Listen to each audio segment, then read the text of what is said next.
Alan Turing est né le 23 juin 1912 à Londres. Son père, Julius, était un fonctionnaire de l'administration coloniale en Inde. Sa mère, Ethel, retourna à Londres pour accoucher, mais ensuite rejoignit son mari en Inde britannique et le petit Alan fut confié à des amis de la famille.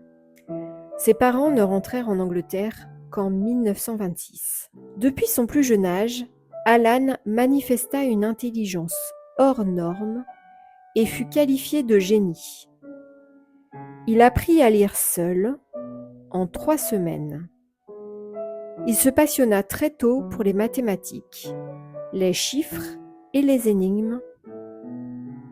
Inscrit à 7 ans à l'école St. Michael's, il ne tarda pas à être remarqué par ses professeurs et la directrice. Mais ses qualités intellectuelles n'influèrent pas sur son parcours scolaire.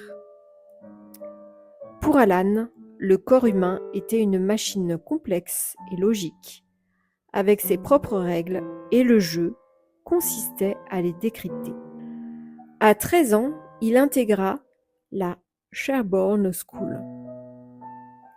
À la rentrée, la grève générale fut annoncée, mais Alan parcourut 90 km à vélo, de peur d'arriver en retard. Il s'arrêta même faire une pause dans un hôtel. Ainsi, il ne passa pas inaperçu, mais fut le souffre-douleur de ses camarades, timides, solitaires et introvertis, tout simplement parce qu'il était différent. Il aimait Blanche-Neige, la suite de Fibonacci qui expliquait la structure d'une pomme de pin, les pommes, la course à pied, et sa rigueur se retrouvait jusque dans l'ordre établi dans ses assiettes.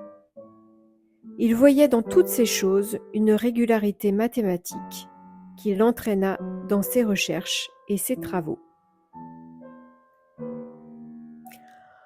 En 1927, il rencontra Christopher, passionné de sciences et de mathématiques comme lui. Cet ami le comprenait et passait ses journées d'études avec lui. Lorsqu'il mourut de la tuberculose bovine en 1930, Alan perdit son meilleur ami et ne comprit pas ce qui lui arrivait. Il ne l'acceptait pas. Il décida de continuer à faire vivre ce brillant esprit à travers sa future machine. De cette immense faille poussa une montagne. En 1931, Alan intégra le prestigieux King's College de l'université de Cambridge. Au lieu de suivre avec attention les enseignements sur la Bible, il analysa le corps et l'esprit à travers le spectre des mathématiques. Le corps ou la matière et l'âme étaient liés. L'âme n'étant qu'un rouage au service de la matière, assimilé à une machine. Alan Turing était un libre penseur qui préférait trouver lui-même ses solutions plutôt que de se couler dans celles écrites et pensées depuis toujours par les autres. Il réfléchit toute sa vie à cette question, se heurtant à la réalité des processus biologiques. Comment prévoir l'évolution de la matière, des formes, par un raisonnement mathématique, par exemple une feuille qui pousse, etc. Alan découvrit ce qui deviendra son violon d'Ingres, la cryptographie. Les méthodes de chiffrement de codage étaient souvent littéraires. Lui, pour se détendre, en inventait et les déchiffrait tous. Engagé par les services secrets britanniques, c'est grâce à ses grandes compétences qu'il inventa une machine, appelée Christopher ou la bombe, capable de tester des milliers de combinaisons en un temps record, et ainsi décrypter le code Enigma, utilisé par les Allemands pour communiquer. Ce code Enigma transformait les messages en un code indéchiffrable dont les paramètres changeaient chaque jour.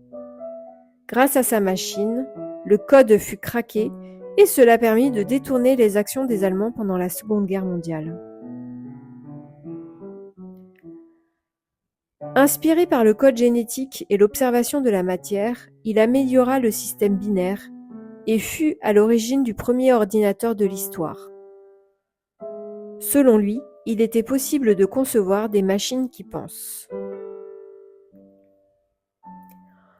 En octobre 1950, il publia son article intitulé « L'ordinateur et l'intelligence ». Très souvent considéré comme posant la base de ce qui deviendra l'intelligence artificielle, le texte s'ouvrait sur le jeu de l'imitation, The Imitation Game, dans lequel le chercheur imagina le moyen pour une machine de se faire passer pour un être humain. Joan d'Arc, une cryptologue britannique, était la fiancée de Alan Turing. Même s'ils ne se sont pas mariés, ils sont restés amis jusqu'à la fin de la vie de Alan, et leur relation a eu un impact sur la cryptanalyse et les recherches sur la machine. Turing était homosexuel. À cette époque, la loi condamnait l'homosexualité. Il dut choisir entre la prison et la castration chimique. Cette solution le priva de beaucoup de ses facultés. Il est retrouvé mort, une pomme imbibée de cyanure abandonnée à ses côtés le 7 juin 1954. Il avait 41 ans. La reine Élisabeth, celle qui avait imposé cette castration chimique, réhabilita Alan Turing en 2013 par une grâce royale à titre posthume, même si le mal était fait, et permit au monde entier de découvrir son œuvre, son talent, et réaliser que selon les connaisseurs, ces découvertes ont permis de réduire la Seconde Guerre mondiale de 2 ans et de préserver Berlin d'une attaque à la bombe atomique.